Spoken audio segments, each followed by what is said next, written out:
Ahoj, zdravím, tady Natila, vítám vás u nového videa a ještě takhle na začátek bych o sobě chtěla říct pár věcí, které o mě možná nevíte. První, která je ze všeho nejhorší a nejsem na to pyšná, je moje znalost angličtiny. Reálně ji umím pasivně, rozumím, když mi někdo něco říká, vypráví, něco po mně chce, ale už nedokážu mluvit. Co se týče úrovně, tak nedosahuje ani na B2. Druhá věc, necestuj. Za svých 19 let jsem byla v Chorvatsku, v sousedních státech, Francie a zházenou Španělsko. Nikdy jsem nebyla sama v zahraničí a nikdy jsem neletěla letadlem. A takový člověk jako já kývnul na možnost letět do Finska sám a krom účasti a natáčení jedné akce, o které vám řeknu později, tak též hodně mluvit s lidmi. Takže ačkoliv mám strach, nervy v kýblu a jsem ve stresu, tak to je přesně proto, proč do toho jdu. Chození do nekomfortních situací člověka naučí jednoznačně nejvíc a předá to i nejvíc zkušeností. Tak jdeme balit, zítra letím. Ale nejdřív bylo nutné se pořádně připravit. Dane, pojď se mnou teď mluvit anglicky.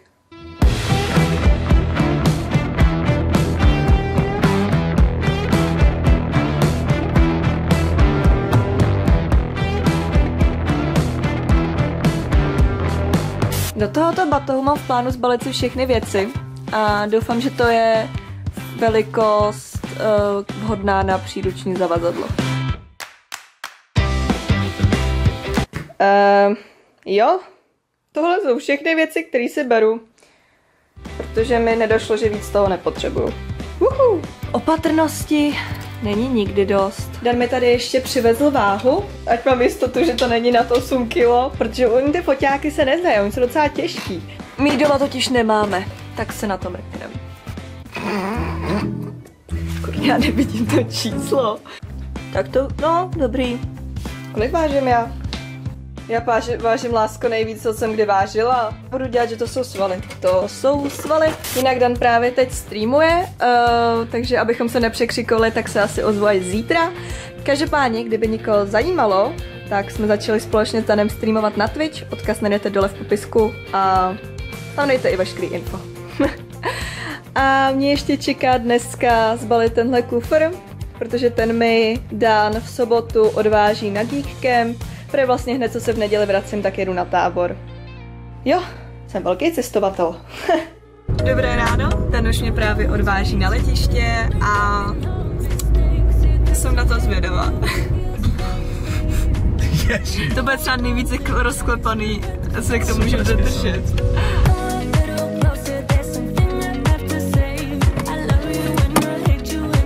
To je moje. Prošla jsem. Co jsem tak pročítala všechny různé články, tak mi přišlo, že zbytečně moc plaší, protože to opravdu bylo jednoduchý a pro dementy a bezproblémový, tak mám radost.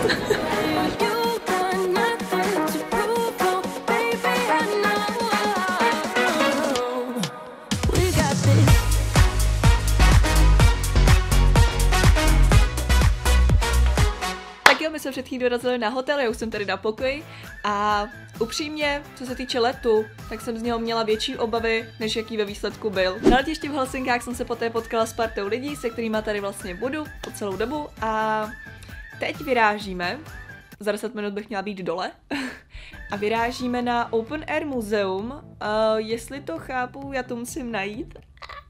Open Air Muzeum, miniatura venkovského Finska. Jo, a kdybyste se ptali, jak je to se mnou a s mým mluvením v angličtině, tak čekám na zázrak, kdy začnu odpovídat celou větou a ne jenom s křekama typu hi, good, snad se rozpovídám, musím.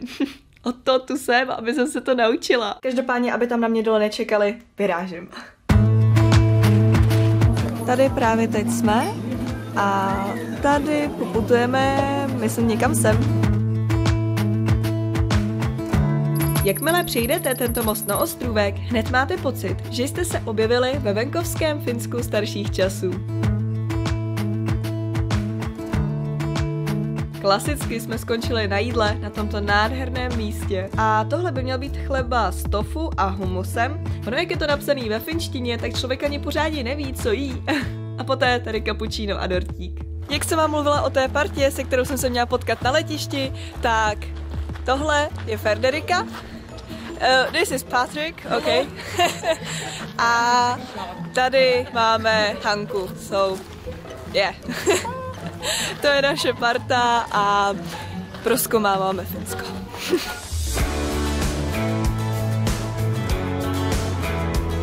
Oni jsou pořád strašně rychlí přede mnou. Jinak Finské je snad to poslední místo, kde by mě napadlo, že po několika letech uvidím moře. Já nechápu, co pořád dělám, ale už je zase musím dohánět.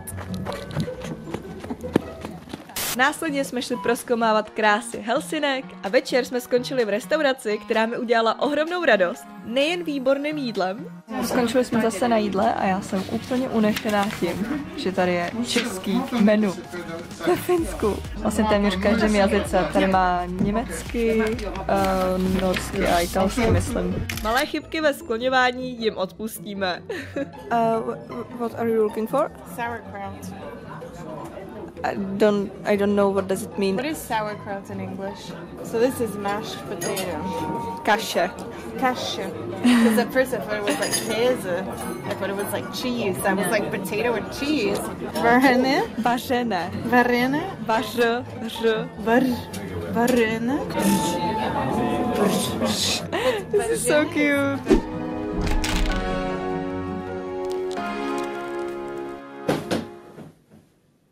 Já jsem po dnešku úplně mrtvá a jsem teď ráda, že jsem vůbec. Každopádně mám úžasné poznatky. Když jsme šli ochutnávat, pro mě strašně zajímalo, jak tady musí chutnat losos. Možná, až se vrátím do Česka, nevím, jestli nebudu nad klasickým lososem ohrnovat nos, protože byl vynikající. A ochutnávali jsme losí maso a sobí. Já se tě musím uvědomit, reindeer to měl být sob. Tudíž losí maso bylo snad to nejúžasnější maso, který jsem kdy v životě jedla. Bohužel vám to nemůžu k ničemu přirovnat, protože to jednoduše nejde, takovou chuť jsem ještě nikdy nepoznala. A jinak je strašně zvláštní být sama na pokoji. Že tady vlastně není Dan a já mám postel pro dva. A je to zvláštní. Jo, a poslední věc, která mě napadá, tak lidi ve Finsku jsou neskutečně hodní a jsem z toho tak rapid hotová. Jako je mi to určitě příjemnější tady mluvit špatně anglicky, když to chápu a jsou na mě milí, takže jej!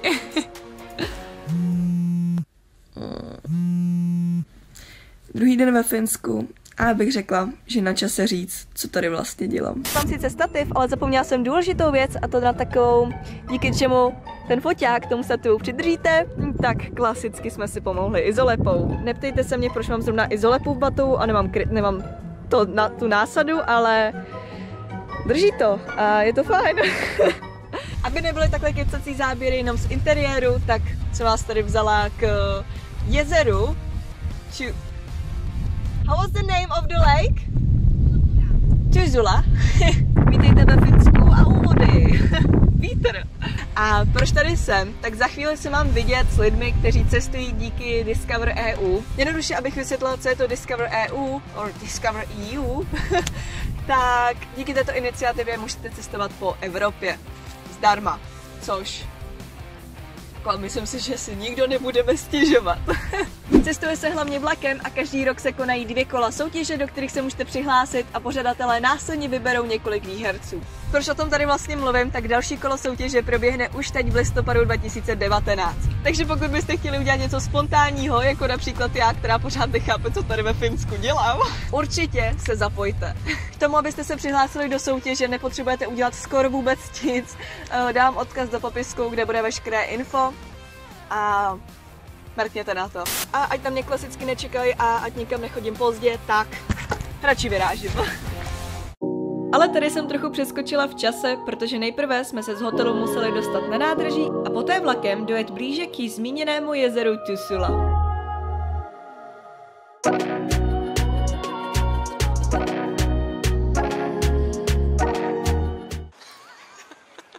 Celá sobota byla v duchu opravdového poznání lidí a jejich kultury dále od velkoměsta. Měli jsme projít určitou cestu, ale protože bychom to celé nestihli, měli jsme výborný odvoz.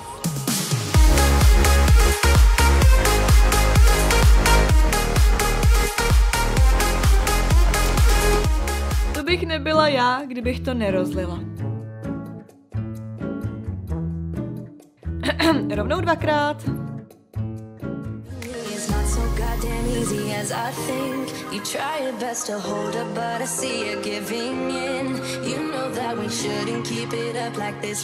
Jelikož břehy jezera Tussula byly od 20. století uměleckou kolonií, nachází se tam domy velkých finských umělců, jako například Jan Sibelius, který je všeobecně uznáván jako největší skladatel své země. Taktéž jsme mohli vidět typickou saunu, která tvoří důležitou součást finské kultury.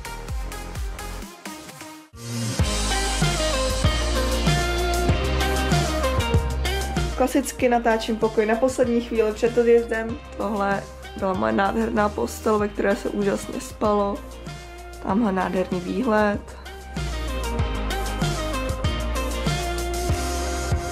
Stůl se židličkou. A ještě koupelnu.